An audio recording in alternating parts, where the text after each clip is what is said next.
Hello and welcome back to Devlog. I'm here with the lads from Eschalon. Hello. The Hello. amazing band that has come out of an amazing festival.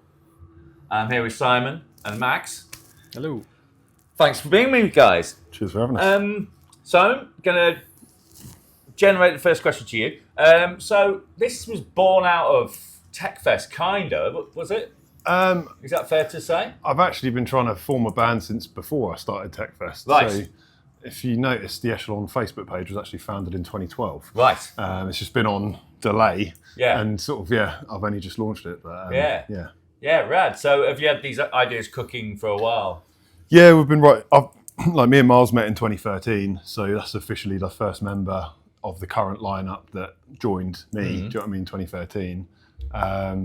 Me and Miles have been writing riffs for years together, practicing for years together. Everything we're playing now, we started writing during COVID. It's all sort of new material, sort of more recent stuff that we've been working on. Absolutely. Do you know what I mean? And you got two vocalists, one of you. Yes. One is you. So, Max, what's the dynamic between the two vocals? God, that's a hard question. I'd say that because we both do harsh vocals, so it's both just disgusting, belligerent stuff, which is kind of what we aim for, to be honest. But we trade off and we kind of fill in each other's gaps. So I definitely handle more of the ridiculously horrible, nasty stuff, and he's definitely more of like a fucking shrieky high. And then he handles the singing as well, and we have like a nice trade-off and dynamic there. Absolutely. And I've seen in the watch videos and stuff, which are all awesome, by the way. Thank you. Big ups, Jake 10, right? Yep, Jake 10. Big up Jake 10. Oh, man. You know I love your work. Hire this man if you can get him in a fucking room. If you can get him in a room. Yeah. But I've noticed on the video, it's a trading off, like you say there, which reminded me a bit like hip hop. But with harsh vocals. Yeah. Which is it's a really cool dynamic. It's one of the many cool dynamics about the band. The other one, Simon, being the fact that you got two baritones guitars, which is kind of a new one on me. I don't know if Answer on the Postcard anybody else does it, but you guys do it, and it gets you not only an epic bassy sound, but it's like your sound's like quite cinematic and wide. Yeah. You know what I mean? Is that like a knock-on effect from using these guitars? And stuff? Yeah, I mean, I think so. We have a weird, unique tuning to us, and like like the bassist is in the same octave as us, and like we only use clean bass. So there's always little things that are kind of unconventional for what we're doing. Do you know what I mean? But it kind of makes it sound like Echelon. But then outside of that, I mean, like all the soundscapey stuff is generally sort of my thing. So like I got a massive influence of like hip hop and grime and stuff. So there's like beats throughout. There's like drum and bass bits. We've got like lullabies. We've got like little trappy bits and stuff. I'm trying to sort of blend everything from Agent Fresco to Tony Danza and have like this Monuments North Lane Architects glue in the middle. So it's like that's my spectrum of sound I'm trying to get into one project. Do you know what I mean? That's amazing, because straight from the off, like you got everyone's attention, and for like, I mean, I know it's an act made of faces that we recognise. I'm not going to say supergroup, obviously, but it's if you know the scene, you know a few of the players. And so, but it was still a new band, and straight off the bat, your video got like hype, and I mean, a lot of that is down to the fact it's just stunning music, and it sounds very unique. Appreciate that, man. Thank you. Has that always been like the mission statement? Did you have a mission statement first and say like, I want it to be this unique? No, I mean, it's just what comes out when me and Miles get in a room. Like we're both unconventional, and like, we don't try and tame anything back to make it more appealing or anything. So it's like, we just try and make the most ridiculous stuff we can. And sometimes we're like, when we're writing, we're just pissing ourselves laughing at the riff, just being like, this is stupid. Let's keep it. Do you know what I mean? And like, it's kind of that. Like, I like it to be unhinged. I like it to feel like it could fall apart at any moment. It's like chaotic as fuck, and it's just like it's really rowdy music. Do you know what I mean? That's kind of what I want metal to be, is just unhinged. And I like it when it sounds like the wheels are about to fall off. Yeah. If there's any mission statement at all, it's definitely just like, right, fuck shit that sounds horrible. I remember a couple of artists I've spoken to have said that sort of credo, that it's like Buharia. said like, if it makes you laugh, it's a good riff. Yeah. And it's basically, 100%. and Napalm Death has said the same. You know, where it's just like, does it make you chuckle and go, that is stupid? Yeah. You know, There's a couple of bits like that, and then there's a couple of bits where it's a bit more like musically proficient or whatever. But like sometimes it's just like you can't really beat a dumb breakdown. Do you know what I mean? Yeah, man. If the song calls for it, it's just what goes in. Do you know what I mean? There's definitely a proggy heart to what we do, but it's very much surrounded by stuff that is very much not prog. It's just like stupid stuff contrasted by tech, and it has this like we've invented a whole genre. It's regressive metal. We're not prog. We're just dumb, but in an interesting way. Yeah. No, I've often thought that I love the gent scene, the prog scene, post-metal scene. Yeah. I'm well on record with that. But I've often thought we could do with a band that's like ridiculously talented, but just a good laugh. Yeah. You know what I mean? Because sometimes you can... I love Animals as leaders. I think they're great. But after a while, you're like... It's because of them I'm playing... levity. It's because of them I'm playing baritones. Like, as soon as I saw Tosin in 2012, I was like, fuck trying to even waste any more of my life learning to be a lead guitarist. Yeah. Like, I just give up on that. I'm just going to write riffs from now on. Yeah, like, right. Do you know what I mean? And that was kind of a turning point, just witnessing, something like that. But I suppose, like, for me, I said it in an interview recently, but like, the whole sort of Josh Travis, Tony Danza thing, and like, I think Josh Travis and John Brown, like from Monuments, they're my two favourite guitarists. And trying to blend what they do and kind of bring that sort of Tony Danza frontier, a sort of chaotic soundscape to like a more conventional 4/4 bouncy metalcore groove. That's kind of what I'm trying to do. Cool. It's like heavily dissonant, but it's still like, it's quite straight and you can vibe with it. Do you know what I mean? Yeah. I've learned as well, like since working with Miles, is to like create as much space in the music as possible because he likes to fill everywhere.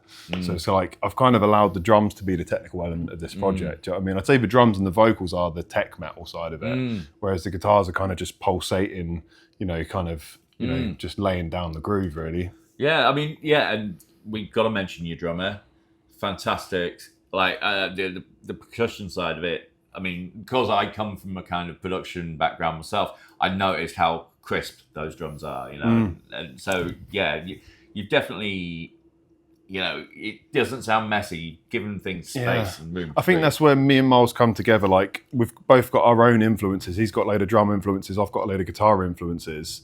But I think the number one sort of middle ground for both of us is like Mike Marianne and Monuments. And like, I feel that's what we've always tried to sort of, keep that groove going. Do you know what I mean? Oh, Mike's a genius, He's one of the best drummers on the planet. Do you know what I mean? Like, he's one of my favourite. Like, love you, Mike. I mean, I've been watching him play for years, and so is Miles, and we both just look up to that sort of level of playing, and it's just like that's the level we want to be. Do you know what I mean? His brain's just on another planet. He's been beamed in from another planet, I'm sure. Yeah. But anyway, this is about Echelon. So, you've got some material coming. Yeah. We have a song called Delirium coming out this month, and it's fucking stupid. That's the elevator pitch. It's silly. The brief, because this was the first song we wrote for this EP, and it was written to be the intro to the EP, and like it's the intro to every live show. Yeah, we started it live. It was designed to like the EP is like play start to finish. That's our live show. Do you know what I mean? We don't variate the order at all. But like the first song, like I wanted it to feel like that moment where you're on a roller coaster and the belt locks in and you realise you're fucked and you can't do anything about getting off. And it's like, well, this is going to move now. Do you know what I mean? And there's nothing anyone can do. You know that moment when you're in a pit and like the whole thing just opens up and you can't get out of it. Literally, I can't go anywhere. That's the sort of thing we wanted to write. That was the brief. Was like that feeling there. Yeah, just something like an emergency-based sort of sound. Awesome. Yeah, and rhythmically, it's just completely fucked. It's pretty dumb. Adds a sense of panic to the whole thing, where it's just like you cannot play some of the riffs. Yeah. So lyrically, where are you coming from? I mean, okay, so one thing is I came in partially through the writing for this EP. There are a couple of songs I had my imprint on, Shallow and Helios, which is, those two have come out. But I mean, both of us come from a place of vulnerability, and I think that is represented in the songs both of us have written. A lot of the EP. Oh shit! You sent to that? Nah, it's fine. We're doing an EP. Yeah, we're doing an EP. I've mentioned it in multiple things. A lot of the EP's lyrics are based around aspects of sort of mental anguish, mental health, and the things that trigger turmoil in some way or another, or in some parts, especially in the case of Helios, it's just about appreciating life, and it's a lot of spirituality stuff in there as well. It does sound life affirming to see. Yeah, there is a lot of life affirmation stuff in Helios. That is definitely one of the main things in there. Because me and Brad met through Carl Riley of Castle City. That kind of forged our friendship, and then obviously when we lost Carl, me and Brad made a point of we're going to do this for him. We're going to honour, the arrangement he made between us. He brought us together, so it's like us staying together keeps that relationship alive. Do you know what I mean? And first song was dedicated to Carl on an anniversary of his passing, sort of thing. Absolutely, it's very. I noticed the tribute in it, and it was a beautiful way to do it as well. Did that dictate the way the video looked? Because it did look kind of like ceremonial almost. Almost a little bit. Not really. I mean, we had the location. The whole song was written before Carl passed, right? And I had actually found the location and all of that before Carl. But the whole concept of it is about doing good no matter how much it takes from you. Sure. Do you know what I mean? Be the best person you can be, regardless of how much the cost is on yourself. And I suppose it was just the catchiness of the song and sort of like how epic it was, and we just wanted to make a statement. Like, our first song is from day one, this band is in memory of Carl. And when we played Bolton a couple of months ago, which is somewhere he used to live, and he literally lived upstairs of the Alma Inn and promoted there, and half of everyone that's ever been to Bolton probably found out about it because of Carl. Yeah. So we dedicated that entire show. We all had Carl Riley t-shirts. We all took out some time to say this is Helios, this is for him, sort of thing. Awesome. And his parents were there, and that's amazing. It was beautiful. That's a really cool thing to do, man. While we're on the Helios thing, I've got a theory about where that location is. Sure. Okay. Is it in Scotland? It is in Scotland. Yeah. I was right. Yeah, so mind you, find a pyramid. It's CGI or we went to Egypt. It's one of those two things. I've definitely seen those comments more than anything. It's like they definitely didn't. That's how there's not a pyramid. Yeah, that's CGI. More people think it's CGI than they think it then they've baited up the location, sort of thing. Right, yeah. We never confirm or deny a location. We've said it's Scotland, but that's it. People can Google it, but it's just we'd rather people just keep asking. Do you know what I mean? bet a few bands are kicking themselves and never used it because it looks amazing. Monuments missed a trick there. I will say that. They should have gone there many years ago. Good luck getting a videographer to go up there though. That isn't Jack. That's the thing. That's the thing. Really hard to get to. It's fucking horrible. It's like an hour walk every day. Up like a 750 foot. We were lugging guitars, changes of clothes, lighting, food, camera gear, food, chairs. No, we didn't do drum shots up there. No, fucking not. The drums are at Loch Lomond. That was where we filmed there. Yeah, it's lovely down there. It is beautiful there. Yeah. It's a wonderful part of the world. It's what a statement to make though. And the first word that came to my mind was, "Oh, they're not messing about. This is epic." And does that hint at things to come? Are we staying this big widescreen sort of? Yeah, so yes, asterisk, I'd say is the next video is not an epic, grandiose location. It's more what our live show looks like, and it's very violent video. Yeah. But we have more epic secret location videos that have been filmed, and we have more to film, and we're planning 2, 3 for next year, sort of thing. Right. So it's that's kind of our thing. Is I want the imagination to be bigger than us. Do you know what I mean? I want the universe that we create. I see Eschalon as a place and everyone's welcome, sort of thing. And it's kind of a fantasy sort of, Stargate sort of vibe thing we've got going on. But I think it just kind of, it's nice for us. We all get to go out and do a holiday. We're all character building and stuff. Do you know what I mean? Max had never been to Scotland before. Yeah. We've all it's big character building doing that stuff, and it kind of weeds out the week. Do you know what I mean? Living on a mountain, shitting in forests, and carrying shit up a mountain for 8 days in a row. Do you know what I mean? It kind of is. Well, hell, man. I mean, because let's face it, being in a band, it is an adventure. It sounds like you're making a huge adventure out of it, which is brilliant. More than maybe some people would. Yeah. But you'll have stories for days. That's what I mean. Yeah. Sure, yeah. It's unforgettable stuff, really, and we're just kind of trying. It's like when we were filming, have fun at the same time as doing all this cool shit. We were filming Shallow, and we were just getting pissed on this fucking storm come down. It was just absolutely torrential. And everyone's moaning, and I'm just how many times have you been rained on the way to work, Max? Yeah, and you yeah. don't remember it. I was like, you're going to remember standing in this stone circle with fucking lightning nearly hitting you in the face for the rest of your life. Yeah, right. Do you know what I mean? It's like, you can't, it's fair enough we're wet now, but like, do you know what I mean? You'll be dry tomorrow, and like, this is what I say, man. it's all a distant memory. You're here for a good time, not a long time. So Exactly, it's all about life experience. You see, because none of us in the music industry are making big bucks, contrary to popular belief. But Don't know what you're talking about. Fucking millionaires. Well, you work in fucking PR, so My bad. But you might as well be getting as much life experience out of it as possible, and I think that's the currency. That's what that's what we really get paid in, is life experience. Yeah, it's the same with TechFest. Do you know what I mean? Like, Yes. you never made no money out of that, but like, I've made a million friends and a million memories, and like, I won't change it for the world. Do you know what I mean? You're part of a it's like- legend. yeah. You masterminded a legend. TechFest I knew about way before I went. Back in the days when Chimp Spano and all that sort of stuff, before Tesseract were filling arenas and what have you. Yeah. Yeah, it's like heritage, like rich stuff came out of that festival, which is incredible. For sure. I mean, did you ever afford yourself a bit of time to look back and go, fucking hell, we did that? Yeah, I mean,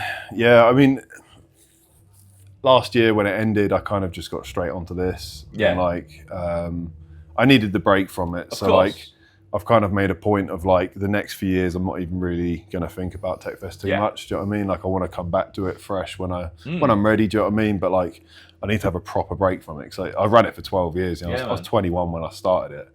Yeah. I'm going to be 35 at the end of this year. Do you know what I mean? So it's like, But, but and the rate the interest in the echelons just going through the roof. So like, you're going to have your hands full like for the next couple of years, really. Yeah, We like to hope so. it'd be nice to sort of get this rolling, Yeah. and sort of get to the point where it's we're kind of a bit more of an oiled machine. Do you know what I mean? We're still learning as we're going. Do you know what I mean?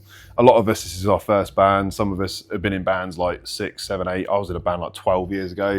Like, until last October, I hadn't been on stage in 12 years. So it's like, so it's like starting again, really. yeah, kind of, yeah.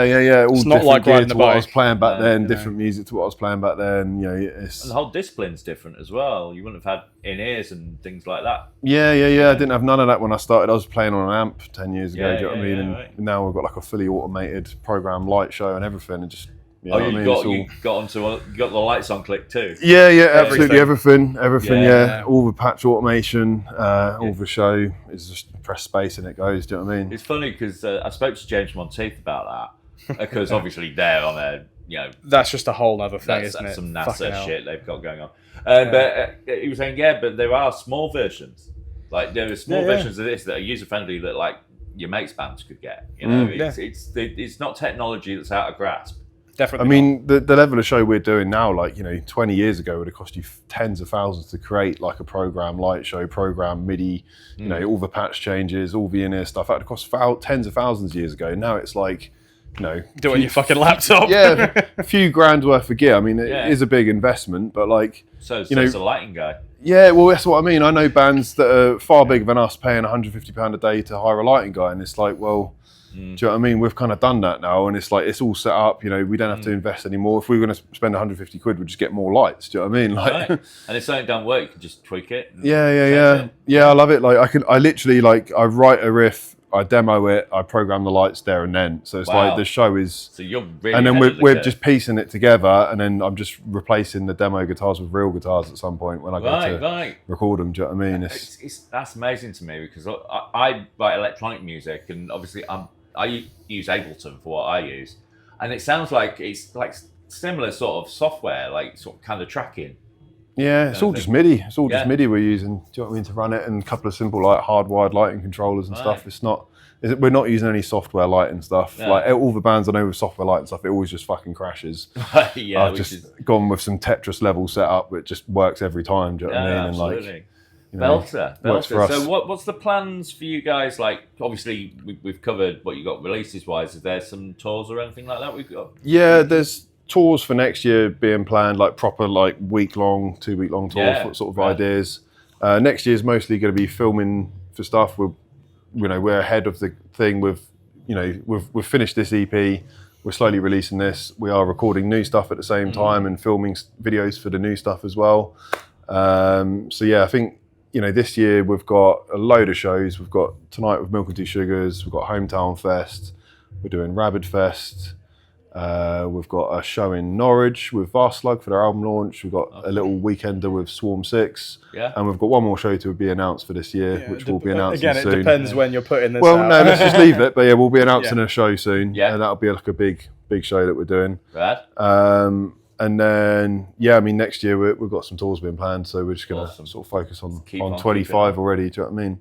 Yeah, absolutely. It's not that far away. Yeah, You just come out the back end of something you think about 2025. It's weird to think we've been a band for nearly a year since we launched. At the end of September, it'll be a year. Do you know what I mean? Since we actually went public with you know, the fact that and we're a doing long this. time since we started recording this shit. Oh yeah. I've had this EP done for years. Do you know what I mean? Like pretty much.